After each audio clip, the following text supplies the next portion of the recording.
Right. Okay. So ordinals got brought up, and I just wanted to say that, like, yeah, I just think it's just the worst idea ever. Just bloating the security chain, which is Bitcoin, with like a bunch of NFTs and shit coins. It's just like it's so bad.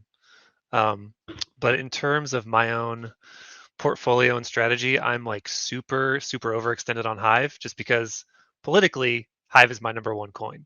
So like it's not a good financial decision. It's just like a conviction, you know? Sometimes you'll find a coin that you're like, I really want to like support this and I don't care if it's a good or a bad idea. You just go in on it. And for the most part, that's kind of worked for me. Like, obviously, if I just stuck with Bitcoin this whole time, I'd probably have more money. But like, I wouldn't have the same type of reputation as I do now because, I've been stacking since 2017, and anyone can look on the Hive blockchain and see that, you know, my Hive power has only gone up like year over year. So my strategy is to, I believe in the 4-year cycle. I believe that 2020, this time is not different. 2025 is going to be like peak hype, and everything's just going to max out. And I need to slowly rotate into things that are safe, like Bitcoin and HBD. Hopefully, the yield at that time is high so that I can like earn yield on my HBD.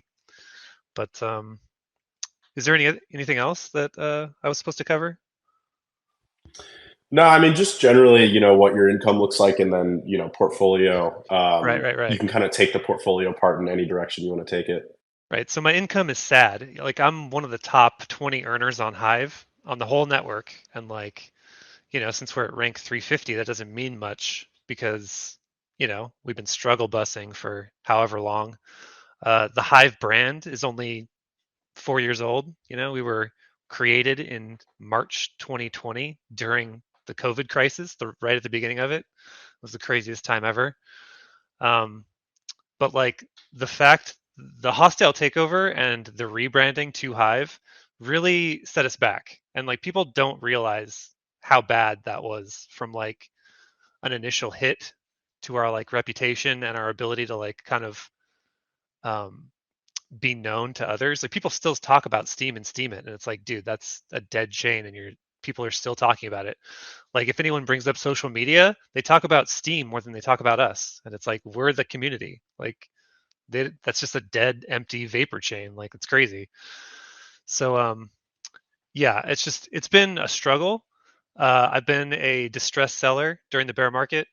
Like I think yeah, our local low was 25 cents, and it's like I can make like 20, 30, $40 on a blog post, but that's only at best like $1,000 a month. But I'm more than comfortable living under the poverty line. I've been doing it my whole life.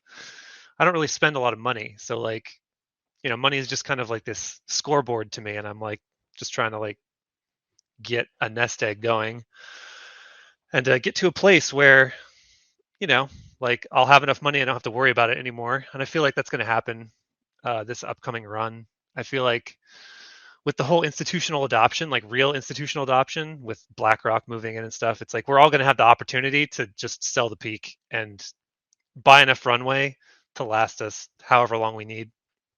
I really think that when you make it in crypto and you're like, I finally have enough money, and you're feeling on top of the world, and you're like, it's never going to come back down. That's when it always just crashes into the dirt. And when you finally feel like that, when you finally feel like, I finally have enough money, I'm good. Even if it crashes, like I'm still good. Like that's when you should take enough gains and buy like 4 years of runway. I want to buy. I want to sell enough crypto in 2025 to make sure that I can pay for 4 years of bills and buy the dip like at the same time. And if that's not how it happens this cycle, if this time really is different, then like sure. Uh, but it's not going to matter, right? Because even if it goes like we need to hedge our positions in a way where it doesn't matter if it goes up or down, we're good because that's just how these markets are so volatile. We should be using margin and leverage trading to hedge our positions rather than get into even more riskier positions and create an even more greedy situation when that's totally not necessary.